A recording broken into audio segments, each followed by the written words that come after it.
ফাঁপা চোঙের বহির্ব্যাসার্ধ অন্তর ব্যাসার্ধ যথাক্রমে 11 সেন্টিমিটার আর 10 সেন্টিমিটার, উচ্চতা 10 সেন্টিমিটার হলে সমগ্র তলের ক্ষেত্রফল কত বর্গ সেমি? এটা ছবি আঁকতে পারো? এটা ছবিকে কি কি জিনিস বের করতে হবে সেইটা যদি দেখাতে পারো তাহলে অঙ্ক হয়ে যাবে। এবারে তোমাকে বুঝতে হবে সমগ্র তলের ক্ষেত্রফল মানে এখানে কটা তল আছে। আচ্ছা এইখানে তোমার টোটাল কটা তল হবে সেটাকে বুঝতে পেরেছো? কোথায় ঠিক করে দেখো তো টোটাল কটা তল হবে।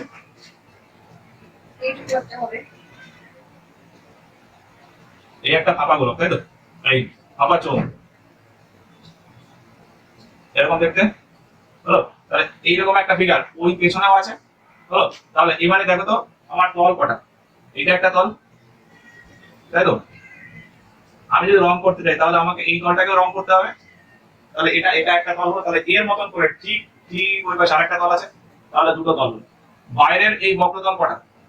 এটা হচ্ছে বাইরে একটা বক্রতল, আর দেখো ভেতরে একটা বক্রতল আছে হলো। তাহলে পুরোটাই যদি রং করতে হয় তাহলে বাইরেটাও রং করতে হবে আর কি ভেতরটাও রং করতে হবে। তার মানে তল টোটাল কটা হচ্ছে?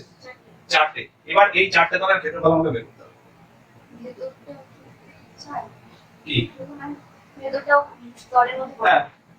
ভেতরটাও একটা বক্রতল, বাইরেটাও একটা বক্রতল। যেহেতু ফাঁপা ওর জন্য ভেতরেরটাও একটা বক্রতল, বাইরেরটাও একটা বক্রতল। তাহলে ক্ষেত্রফল কি বের করতে? তাহলে এবার আমাদের কি বলেছে? একটা ব্যাসার্ধ আছে, তাহলে অন্তর ব্যাসার্ধ অন্তর ব্যাসার্ধ কত? 10। অন্তর ব্যাসার্ধ হচ্ছে 10 আর বহির ব্যাসার্ধ কত? বহির ব্যাসার্ধ হচ্ছে 11 হলো। আর উচ্চতা 10। তাহলে প্রথমে আগে এইটুকু জায়গার ক্ষেত্রফল বের করতে কত হবে? তাহলে এইটুকু জায়গার ক্ষেত্রফল কি হবে? এই পুরোটা থাকলে কি হতো? পাই আর স্কয়ার, কিন্তু তার মধ্যে আবার মাঝখান থেকে এইটুকু বাদ গেছে, তার মানে পুরোটার ক্ষেত্রফল থেকে মাঝখানে এইটুকু বাদ। তাহলে পুরোটার ক্ষেত্রফল কত? পাই আর স্কয়ার মানে পাই ইনটু 11 স্কয়ার, আর মাঝখানে এইটুকু বাদ গেছে মানে কি পাই ইনটু 10 স্কয়ার বাদ। তার মানে মাঝখানের এইটুকুর ক্ষেত্রফল কত? পাই ইনটু 11 স্কয়ার মাইনাস পাই ইনটু 10 স্কয়ার হলো। তাহলে এইটাকে ঠিক লিখলাম। হ্যাঁ, এবারে এইরকম ফেস ওইদিকেও আছে, তাহলে ইনটু 2। এবারে এইটা করলে কত হয়? দেখো তো পাই যদি কমন নিই তাহলে 11 square minus 10 square into 2। 11 square minus 10 square a square minus b square, তাহলে কি হবে? a plus b into a minus b। তাহলে 11 প্লাস 10 কত হয়? 11 10 21। আর ইয়ে কত হয় তোমার কি বলে 11 মাইনাস 10 কত? 1। তাহলে পাই ইনটু 21 ইনটু 1 ইনটু 2 সমান সমান কত? 21 দুগুণে 42 পাই। এইটা হলো কি এই দুটো তলের ক্ষেত্রফল আমরা পেলাম, ঠিক আছে তো? এবারে বাইরের তলের ক্ষেত্রফল আর ভেতরের তলের ক্ষেত্রফল। বাইরের তলের ক্ষেত্রফল কত? 2 পাই r ইনটু h। তাহলে 2 পাই r মানে এইটা, তাহলে 2 পাই ইনটু 11।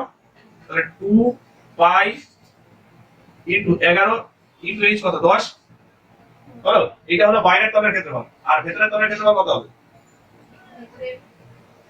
ভেতরটাও সেম ফর্মুলা 2 পাই আর h। এখানে কত? 2 পাই ইনটু 10, তাহলে প্লাস 2 পাই ইনটু 10 ইনটু উচ্চতা কত? 10।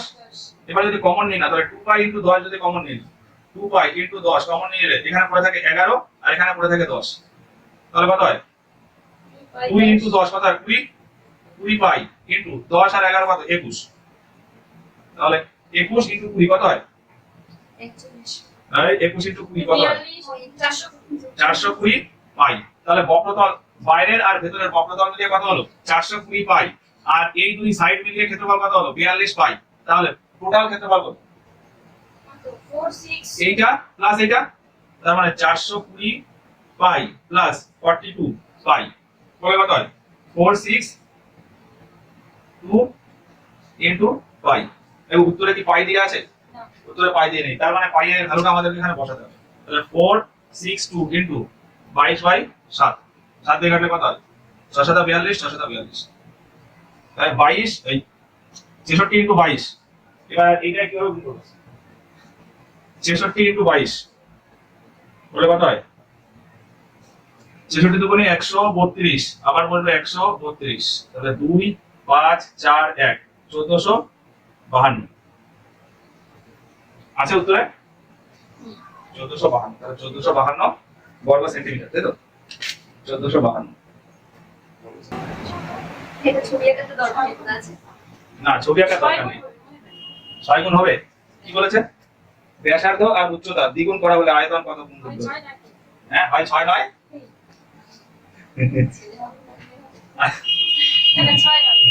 আচ্ছা ব্যাসার তোমার কি চেয়েছে আয়তন কত গুণ বৃদ্ধি পাবে তাহলে আয়তনের সূত্র পাই আর স্কয়ার এইচ আর তাহলে আয়তন কি পাই আর স্কয়ার এইচ এবার এই আর কত গুণ বেড়েছে 2 গুণ তার মানে আর এর জায়গায় কি হবে 2r তাহলে 2r এর স্কয়ার করলে কত হবে 4r স্কয়ার তাহলে পাই ইনটু 4r স্কয়ার হবে আর এইচ কি উচ্চতা কত গুণ বেড়েছে উচ্চতাও 2 গুণ তার মানে এইচ এর জায়গায় কত হবে 2h ঠিক আছে তো এবার এগুলো গুণ করে দিলে কত হবে 8 পাই আর স্কয়ার এইচ ঠিক আছে তো তাহলে এই পাই আর স্কয়ার এইচটা ছিল আগের আয়তন এখন আয়তন কত হয়েছে 8 পাই আর স্কয়ার তার মানে 8 গুণ বেড়ে গেছে তাহলে এইটা ছিল আগের তার মানে এইটা যদি আমি আয়তন আমি v1 ধরি আর এটা যদি v2 হয় তাহলে v2 কত 8 v1 তার মানে আগের আয়তনের 8 গুণ হয়েছে তার মানে বেড়েছে কত আমার কাছে টাকা ছিল 100 হলো 800 টাকা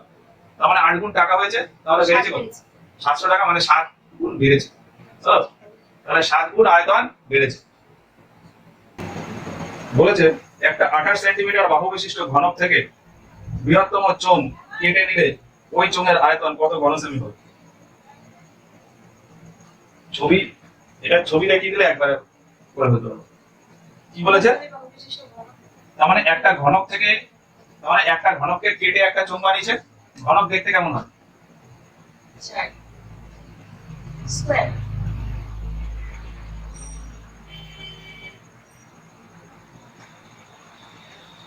এরকম হলো তাহলে এইটাকে কেটে যদি চোঙ বানাই তাহলে কিরকম হবে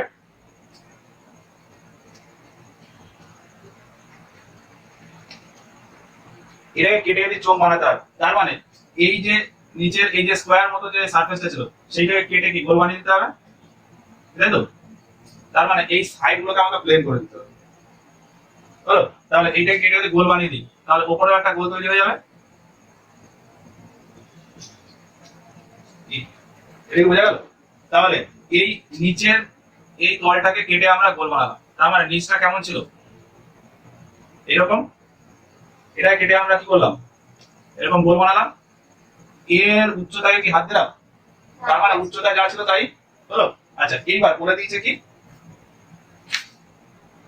ঘনকের বাহু কত 28 তার মানে এটাও 28 এটাও 28 এটাও 28 তার মানে ভূমির এইটা ছিল 28 এটাও ছিল 28 এবার এর ভেতরে যদি এই বৃত্তটা আঁকি তাহলে এই বৃত্তের ব্যাস কত হবে বলো তো বৃত্তের ব্যাস হবে 28 আর এইরকম বৃত্ত কি এইটা হলো তাহলে বৃত্তের এইটা তোমার ব্যাসার্ধ কত হবে 14 তার মানে দেখো ভেতরে একটা চোঙ তৈরি হলো যার ব্যাসার্ধ কত 14 আর উচ্চতা কত উচ্চতা হচ্ছে 28 তাহলে চোঙের আয়তন পাই আর স্কয়ার পাই 169 পাই আর স্কয়ার মানে এবার তাহলে পাইয়ের জায়গায় একবারে মান বসিয়ে দিতে পারি 22/7 ইনটু 14 স্কয়ার মানে 14 ইনটু 14 ইনটু 28 তাহলে 7 দিয়ে কাটলে 4 7 28 14 স্কয়ার কত হয় 196 তাহলে 22 ইনটু 196 ইনটু 4 এবার গুণ গুণ করার আগে আগে অপশন দেখে নেব অপশন সব একই রকম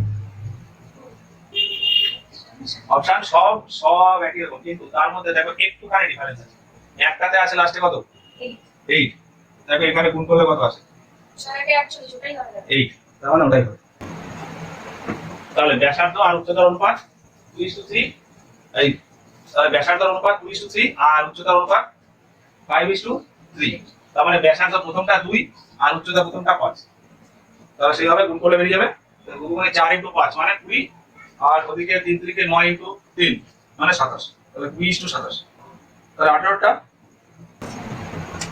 তাহলে আয়তন কত দেয়া আছে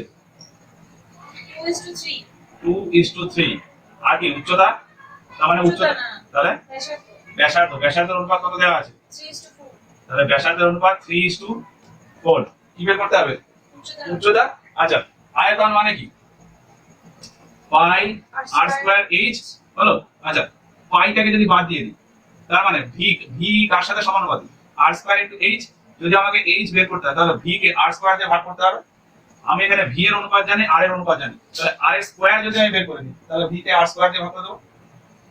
তাহলে আর যদি এটা হয় তাহলে আর স্কয়ার কত? 9:16। এবার তাহলে এইচ কত? 2/9, তাই তো? আয়তনকে আর স্কয়ার দিয়ে ভাগ করে দিলাম। আর এখানে কত হবে? 3/16, 3/16। এবার এই নিচের গুলোকে তুলতে হলে কি করব? উপরে ওই সংখ্যা দিয়ে গুণ। তার মানে এই নিচের এই দুটোর যে লসাগু, সেই লসাগুকে উপরে গুণ করব। তাহলে 9 আর 16 লসাগু কত? 9 আর 16 পরস্পর মৌলিক সংখ্যা। তাই দুটো পরস্পর মৌলিক সংখ্যার লসাগু কি হয়? ওই দুটো সংখ্যার গুণ। তার মানে 9 আর 16 দিয়ে 9 আর 16 গুণ করলে কত হয়? 144। তাহলে আমি যদি 144 না লিখে এটাকে লিখি 2/9 গুণ 9 গুণ 16 ইজ টু 3/16 গুণ 9 গুণ 16। তাহলে 9 9 কেটে যাবে, 16 16 কেটে যাবে। তাহলে এখানে থাকবে হচ্ছে 32 ইজ টু 3 9 27। তাহলে উচ্চতার অনুপাত কত? 32 ইজ টু 27।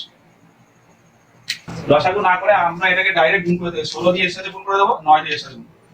তাহলে 16 গুণে 32, 3 9 27। ঠিক আছে? পরস্পর মৌলিক সংখ্যা আসলে আমি ডাইরেক্ট গুণ করে দেব। যদি পরস্পর মৌলিক সংখ্যা না আসে তখন সেটা হবে। বৃত্তাকার চোঙের ব্যাসার্ধ আর উচ্চতা প্রত্যেকটা 2% করে বৃদ্ধি পেয়েছে।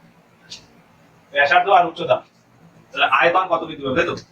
ব্যাসার্ধ আর উচ্চতা প্রত্যেকটা 2% করে। তাহলে আয়তনের সূত্র কি? পাই আর স্কয়ার এইচ। তাহলে আমি যদি যেহেতু প্রত্যেকটা 2% করে বেড়েছে, তার মানে যখনই পার্সেন্টেজ বলবে আমরা যদি 10 100 এরকম ধরে নিই তাহলে আমাদের সুবিধা। 10 এর 2% কত হয়? 10 এর 2% হচ্ছে 2। হলো? তাহলে আমি যদি ধরে নিই ব্যাসার্ধ 10 আর উচ্চতাও 10, ব্যাসার্ধ 10 উচ্চতাও 10, তাহলে আর এই পাইটা তো সেম। তাহলে আমি যদি প্রথমে ধরে নিই ব্যাসার্ধ 10 উচ্চতাও 10, তার মানে পাই এরকম আছে সেরকম রেখে দিয়ে 10 এর স্কয়ার করলে কত হয়? 100, 100 ইনটু 10 করলে কত হয়? 1000। 1000, তার মানে 1000। তাহলে পাই ইনটু 1000 সমান সমান কত? 1000 পাই। এটা হলো প্রথম আয়তন।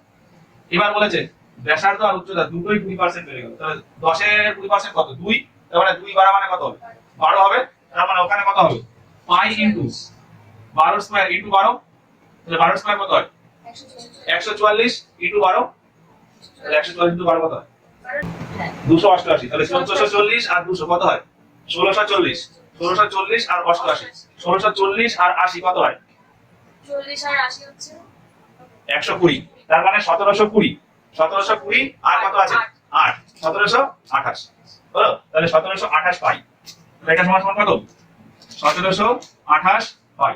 তাহলে আগে ছিল আয়তন এইটা, এখন হলো এটা। বাড়লো কতটা? 728 পাই। 728 পাই। তাহলে পার্সেন্টেজ কত? 1000 পাই ইনটু 100। পাই কেটে গেল, দুটো শূন্য গেল। এই শূন্য দিয়ে এটাকে ভাগ করলে কত আসবে? 72.8%। তাহলে আয়তন বাড়লো কতটা? 72.8%। 1232 ঘন সেমি সোনাকে গলিয়ে 20 সেন্টিমিটার উচ্চতার সোনার নিরেট লম্ব বৃত্তাকার চোঙ তৈরি করা হলে ভূমির ব্যাস কত হবে? তার মানে যতটুকু সোনাকে গলিয়েছি ততটুকু নিয়েই হচ্ছে ওই চোঙের আয়তন। হলো? তার মানে ওই চোঙের আয়তনটা আমাকে ইনডাইরেক্টলি বলেই দিয়েছে হচ্ছে 1232। হলো? তাহলে চোঙের আয়তন বলে দিয়েছে কত? 1232। চোঙের উচ্চতা বলে দিয়েছে কত? 20 সেন্টিমিটার। ব্যাস বের করতে হবে। তাহলে যদি ব্যাসার্ধ বের করি সেখান থেকে ব্যাস পেয়ে যাবো। তাহলে ব্যাসার্ধ যদি ধরে নিই আর, তাহলে সেভাবে করে ফেলো। আয়তনের সূত্র হলো পাই আর স্কয়ার এইচ। তাহলে পাই আর স্কয়ার এইচ। তাহলে এবার যদি এখানে ডাইরেক্ট আমরা ভ্যালু বসিয়ে দিই, পাই কত? 22/7 ইনটু আর স্কয়ার ইনটু এইচ কত? 20 সমান সমান আয়তনটা কত বলে দিয়েছে? 1232 ঠিক। ঘন ডেসিমিটার কিন্তু আবার ঘন ডেসিমিটার। ওখানে আমার চেয়েছে আমাকে ওটা দিতে সেন্টিমিটার। আচ্ছা, ঘন ডেসিমিটার। ডেসিমিটার থেকে সেন্টিমিটার যেতে গেলে কি করতে হবে? 1 ডেসিমিটার সমান সমান কি? 10 সেন্টিমিটার। এবার 1 ডেসিমিটার কিউব মানে কি? 1 ডেসিমিটার, 1 ডেসিমিটারের কিউব সমান সমান 10 সেন্টিমিটারের কিউব। হলো? তাহলে 1 ডেসিমিটার কিউব সমান সমান 1000 সেন্টিমিটার কিউব। হলো? এবার ওখানে বলে দিয়েছে কত ডেসিমিটার? 1200। ওখানে বলেছে 1232 ঘন ডেসিমিটার, মানে ডেসিমিটার কিউব কি, তাই তো? তার মানে 1232 ইনটু 1000, তাই তো? তাহলে এইটা সমান সমান কি? 1200 32 ইন্টু 1000। তাহলে এখান থেকে আর স্কয়ার হলো, তাহলে আর স্কয়ার কত? 1/20 ইন্টু 2/7/22। কাটাকাটি করলে দেখো কত হয়। এটাকে 11 দিয়ে কাটো, 11 দিয়ে কাটলে 2, এটাকে 11 দিয়ে কাটলে 11 কে 11, 1 3, 11 কে 11, 11 2 22। এই শূন্য কেটে গেল। আবার 2 দিয়ে কাটলে এখানে আসবে হচ্ছে 56, আবার 2 দিয়ে কাটলে এখানে আসবে 28। তার মানে কত হচ্ছে? 28 গুণ 100 গুণ 7। এবারে গুণ করার দরকার আছে। এখানে r স্কয়ার সমান সমান কি? 28। 28 কে কি লিখতে পারি? 4 ইনটু 7 ইনটু 100 আর 100 ইনটু 7। এবার স্কয়ারটা ওই পাশে গেলে কি হবে? রুট।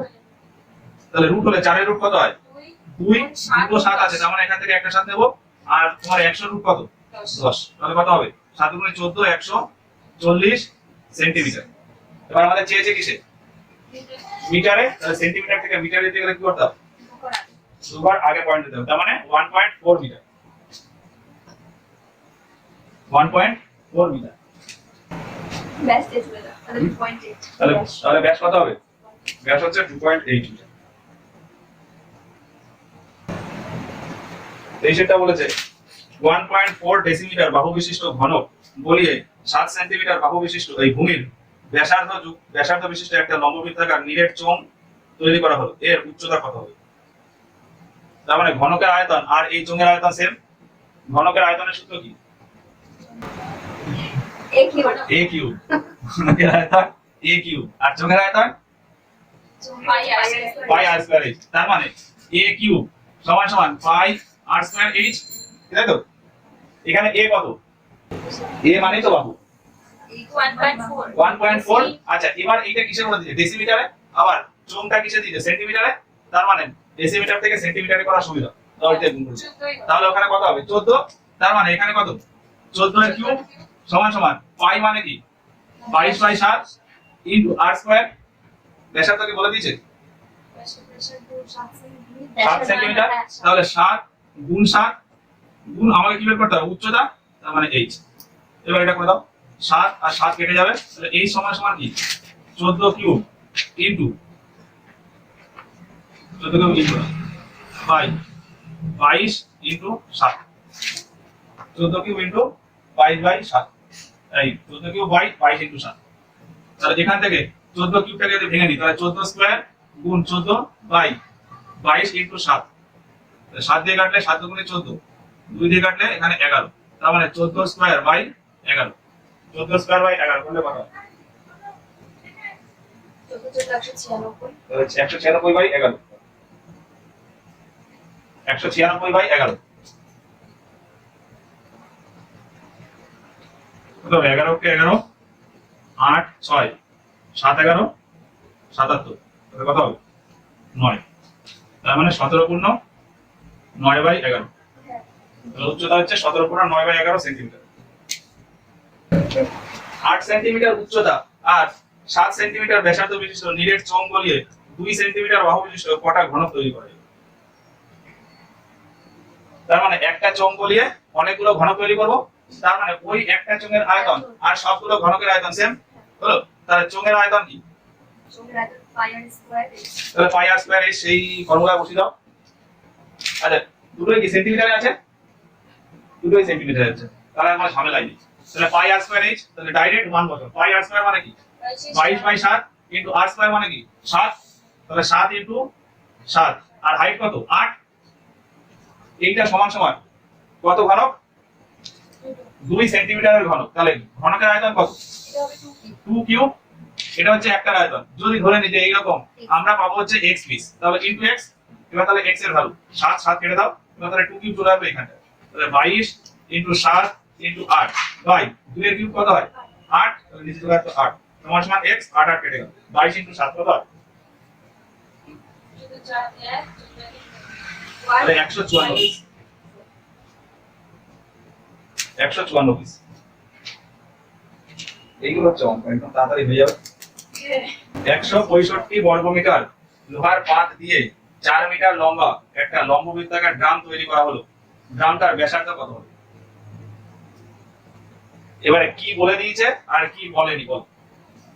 কিন্তু ক্ষেত্রফল বর্গমিটার মানে ক্ষেত্রফল বলে দিয়েছে। কার ক্ষেত্রফল বলে দিয়েছে?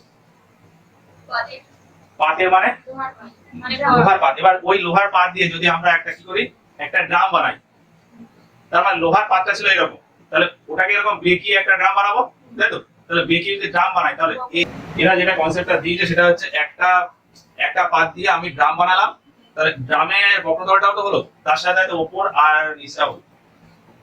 পুরো ড্রামটা হ্যাঁ, তার মানে এরা বলতে চেয়েছে যে একটা পাত ছিল, সেই পাত থেকে আমরা ড্রামটা বানিয়েছি, প্লাস ড্রামের উপরটা আর নিচেরটাও বানিয়েছি, তার মানে সমগ্র তলের ক্ষেত্রফল হলো।